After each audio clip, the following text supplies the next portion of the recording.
Ուղղակի ուրախ եմ ու բարդ, որ անկախ պետություն ունեն, մեր Հայաստանի Հանրապետության շքերթին են մասնակցում։ Վստահում եք այսօրվա բանակին խաղաղության գործընթացը։ Միանշանակ եւ հպարտանում զինվորի հացուցկացը, թե զինվորի հակնել կապնելը, թե սպառազինությունը, ամեն ինչը մեծ ահռելի փոփոխություն է, որը մարդիկ երազում էին ունենալ։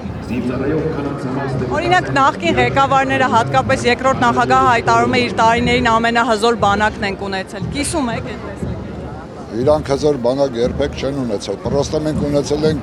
հզոր ոգի, ուրիշ ոչ մի բան։ Եվ 50-60-ական թվերի զենքեր։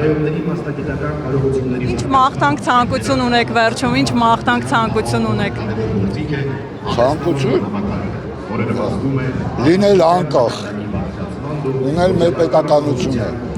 հպարտանալ դրանով եւ մեր երեխեքի ապագան կերտել։